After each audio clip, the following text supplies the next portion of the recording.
One of the primary challenges I faced was when Scrum was being implemented, the role of Scrum Master and Manager. Yeah, they seemed like an overlapping role. So while Scrum prescribed that managers are not required, and then Scrum Master have to, and the role of the manager is being shared between many roles like Scrum Master, product developer, product owner, and developers and teams.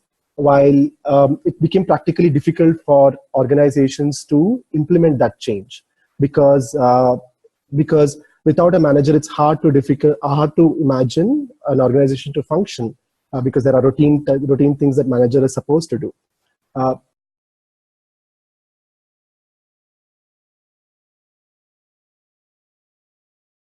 So what happens is, in such a scenario, organizations trying to make change and wanting to do agile will face a challenge because Scrum says that one has to do it like this, that managers aren't required, and Scrum Master should take the lead of putting everything together and running the show. So organizations are left with no choice. So sometimes in practical implementations, what Scrum Masters become managers or managers become Scrum Master. So the essence of what Scrum says is lost, right? So while I completely understand what the essence of what Scrum framework itself is suggesting, the reason why managers are not required, while it may be understood wrongly, or this change cannot happen overnight because it has to have a holistic, it has to build an ecosystem for this change to happen. So this was the first missing link that we saw, that is frameworks driving the transformation, the needs of the organization. So frameworks became like a proposed chicken and egg problem, right? So if you can't change, if you can't make managers, if you can't get away with managers, then you can't have effective Scrum, or if you do Scrum, if you have only Scrum Master, only then you can do it. So it's almost like a chicken and egg problem. So then we are stuck with this whole issue of how do we move forward. So that was very, very challenging for me as a coach, because then frameworks became a constraint for me in doing the transformation itself. So some of the next challenges that what I saw also was many organizations, when they want to do large-scale transformations, they choose teams which are dependent, may be dependent or may not be dependent, and do transformation. For example, A is a team and B is a team, and then we are doing transformation for A separately and B separately. And the assumption is that the whole, once all the teams are completed transformation, then we get the full value of being agile. But practically, it is not true, because whole is greater than the sum of the parts. Yeah, so sometimes A may be dependent on B and B may be dependent on C. So in which case we need to look at how to transform all the teams together, dependent teams together. So this may include infrastructure teams. This may include HR teams because they drive some policies. This may include support teams, also release and production teams. So this view, the second missing link, what we thought was there was a lack of holistic approach and view for agile transformation itself. So many of the organizations were driving it in silos and still wondering why we are not getting the value. So this is ongoing problem.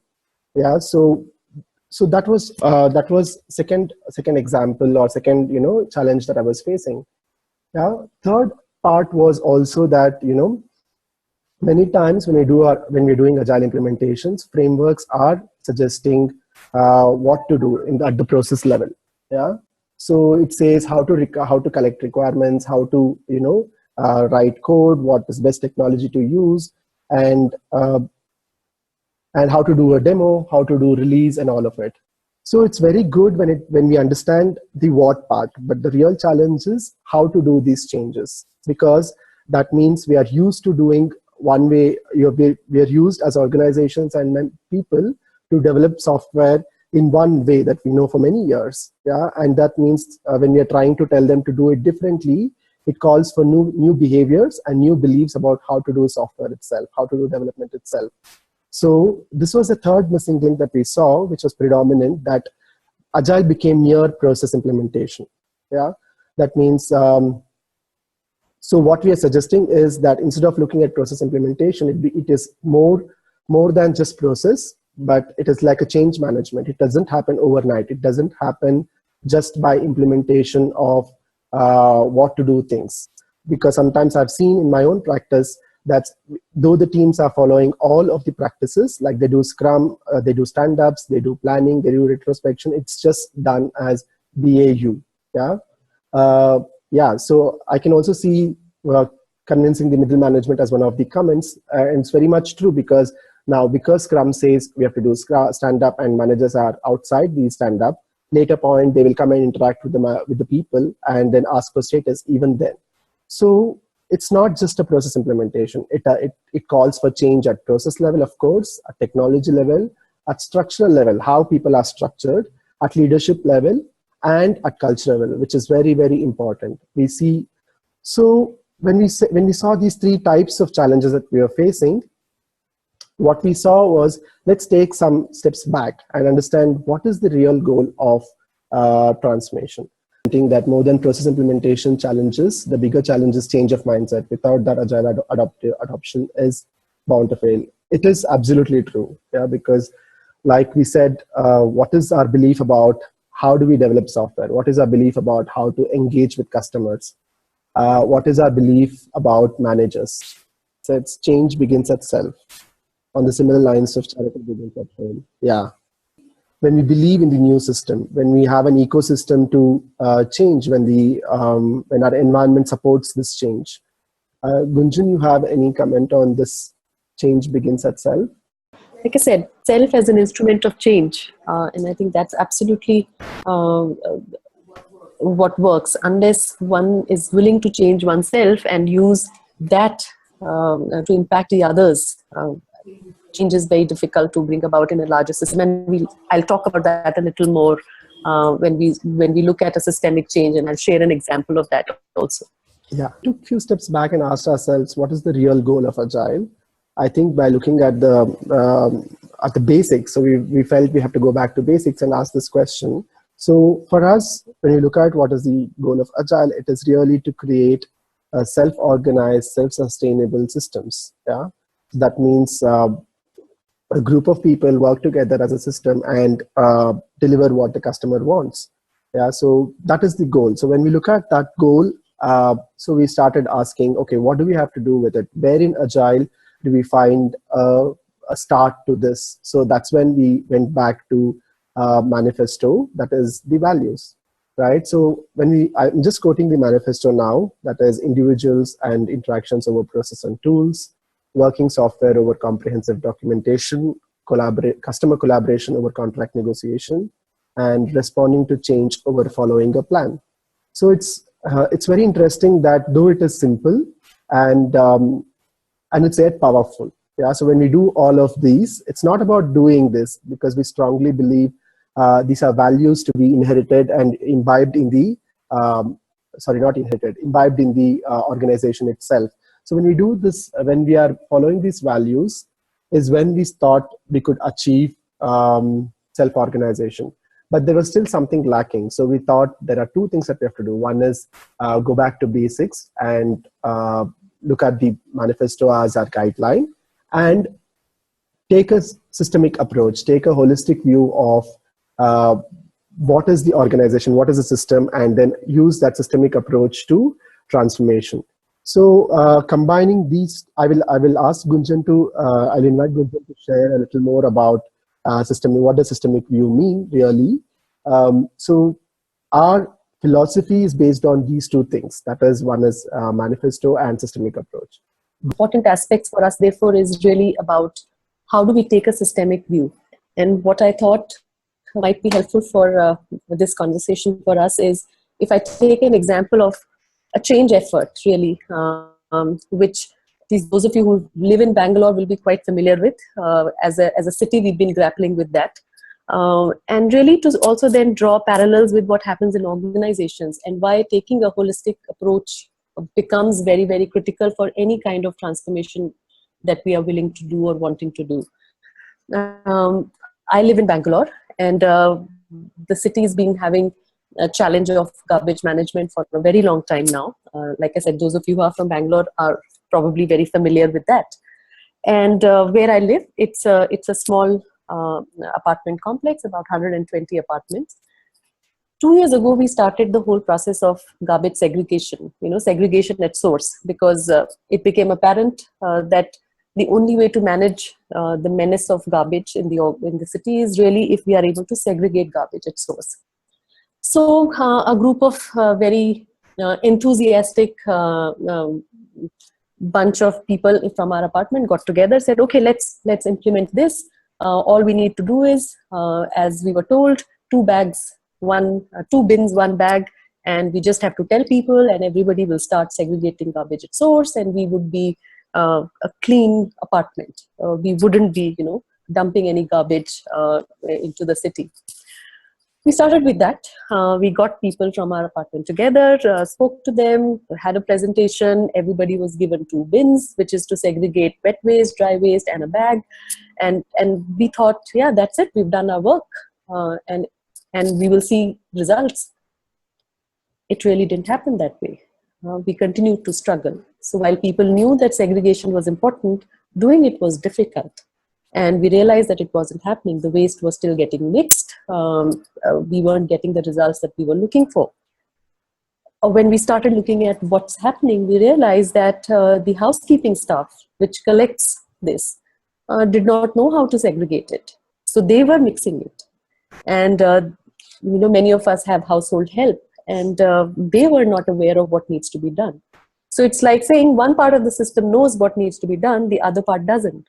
And what happens if that part is not involved, that the outcome is not there. So we realized, okay, that's what is happening. So we did some training for the housekeeping staff, for the household help. We explained to them what needs to be done, did another round of communication with people. And then we figured out that somewhere the belief was, people didn't really believe this will work. Yeah.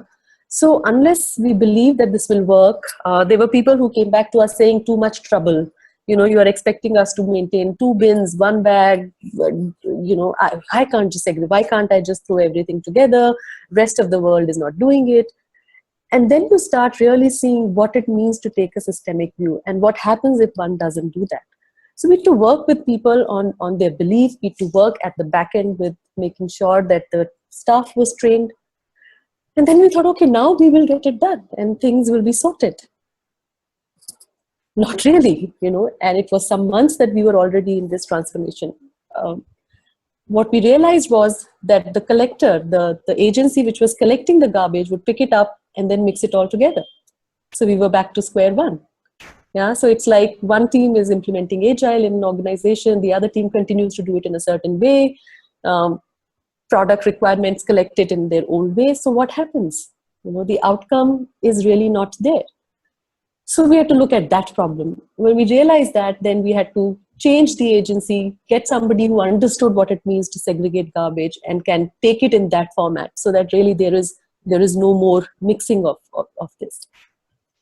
I think things worked well with these interventions for some time, till we realized that again, it was all getting mixed and we were getting complaints. Looking back, again, trying to find what was happening, we realized that, yeah, new tenants come in, housekeeping staff changes, and unless we have a process for accounting for that, so back-end processes, and that's again something you will find typically happening in transformation efforts, that at the back-end, structures and processes are not aligned. So for example, we talk about self-managed teams in Agile. Yeah, but KPIs and KRAs continue to be very individual specific. So how does one drive a team output, a collaborative work effort, when KPIs continue to be individualistic? So I think if we don't know a way of dealing with new tenants coming in, housekeeping staff changing, we don't change some of those policies, it wouldn't have given us the results that we were looking for. And people forget. I think in every change, constant reiteration, reinforcement of what we are doing, why we are doing is important.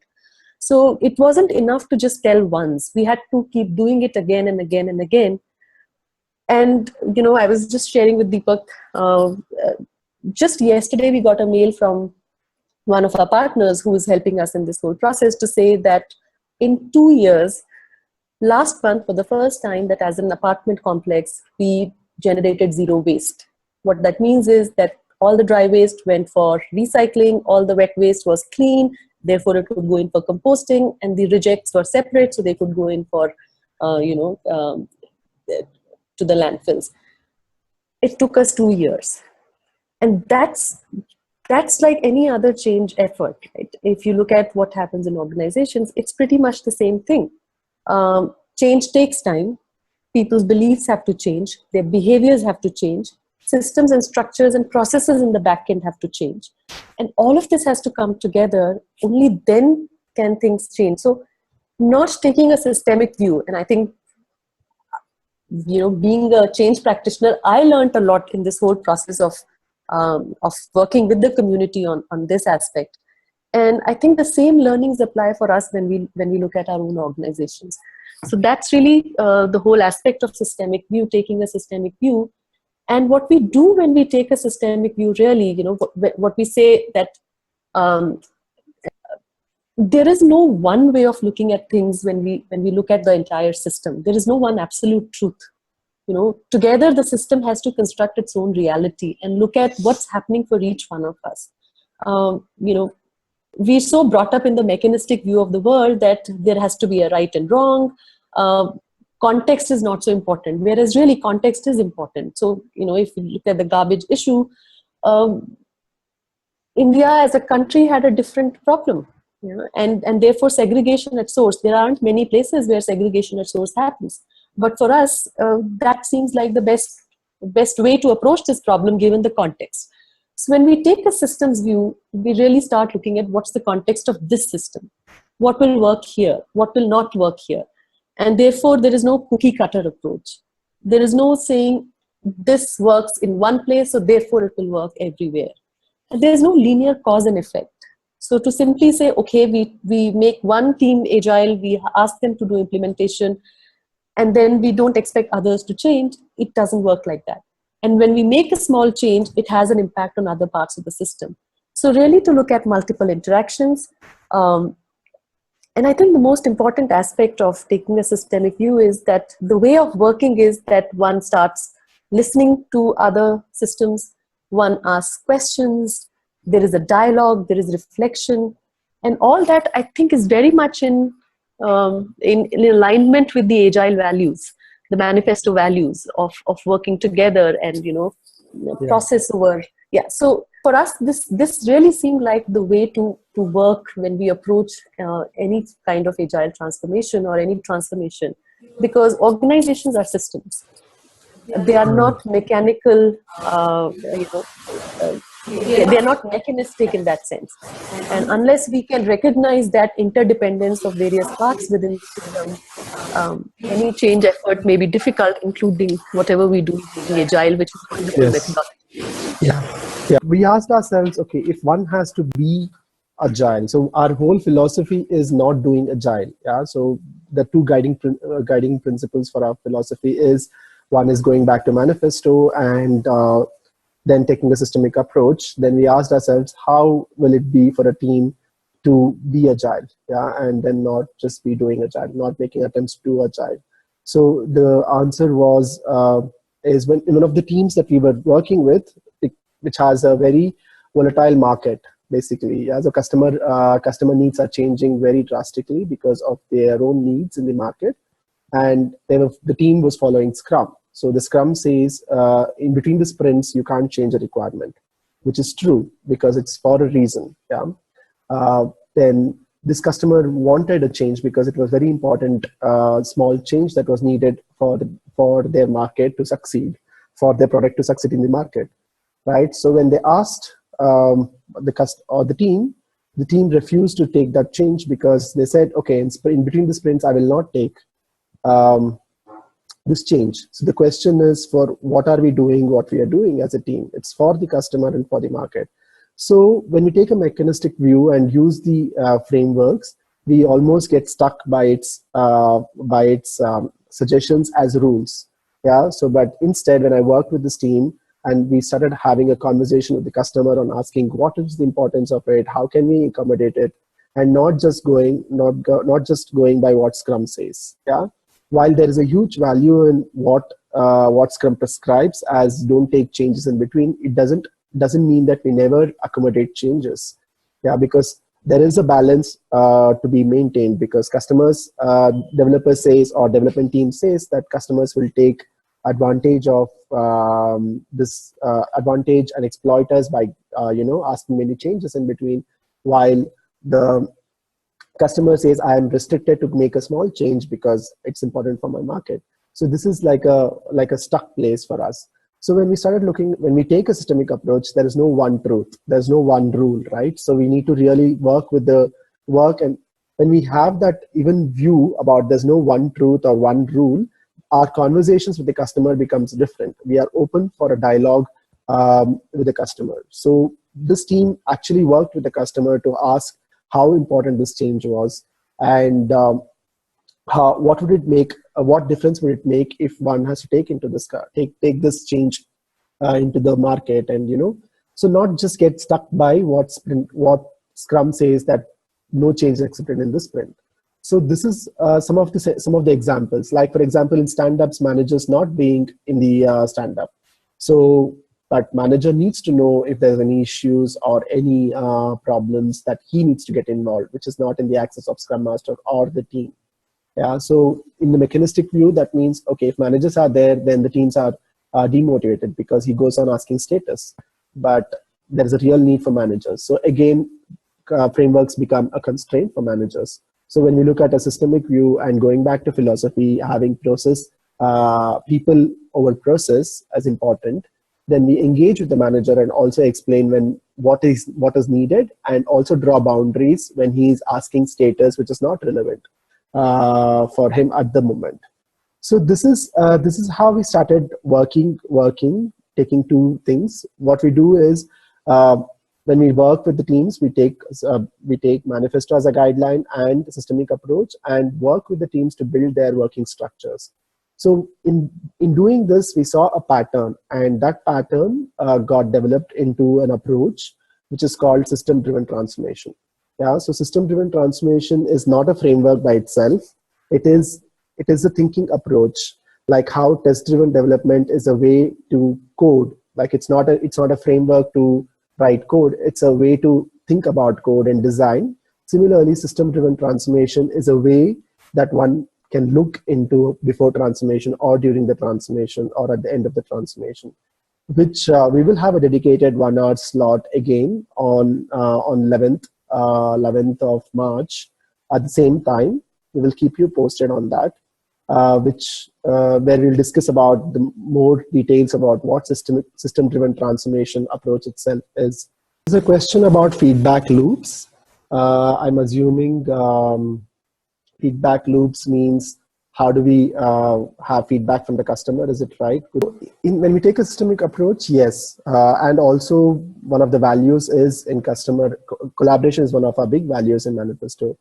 So again, system-driven transformation doesn't prescribe how to do things. It is a way we look at a problem. For example, if one of a challenge, I'm assuming there's a challenge related to this question itself in your experience.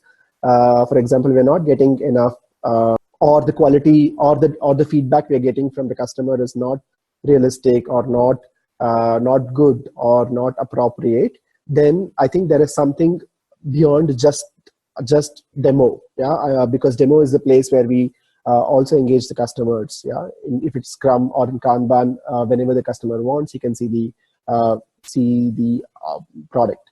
Yeah, so the idea is then that is a process implementation. So there is a process involved. There is a process available for customer to engage with us. Yet we are facing the challenge of getting good feedback or or appropriate feedback. And then there must be some underlying problems, underlying challenges or dynamics in the people level, or at the structural level, or at the cultural level. So how does team ask for feedback, or how are they engaging with the customer, or how is the customer, what is the belief about the customers in general of the teams? Because the teams always think customer, we can't question the customer. So in the other way, because one of the teams that I was working with, we had a Swedish customer and the team was in India. So it was a service organization. So whenever there is a demo or a requirement clarification, the team would ask one-line questions over email, and the Swedish customer would respond back. So assuming that the Swedish people like, yeah, so I'm coming to the maturity of the teams to receive feedback. So the assumption here is that team is clarifying the requirements. But what is the belief about the customer is we can never challenge the customers, is what the teams in Bangalore were feeling. So when we had to really look at the team, the Swedish customer was feeling that he was providing all the information required, yet the product was not developed as it was to be developed. Yeah. So when we worked with the team, we had to challenge many of their beliefs about why the customer is always true. Yeah, why? What would happen if you had to ask a question to the customer over call?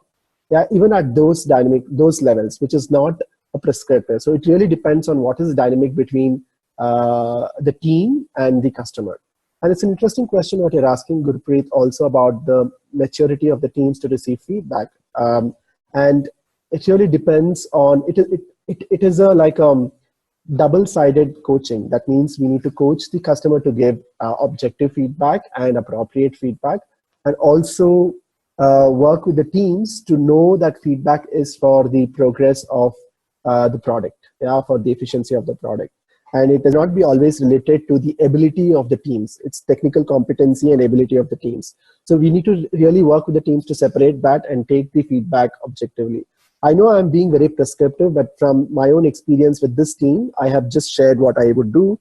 But if it is specific, it could be different reasons why the teams may not be able to take feedback, why there is no good feedback loop.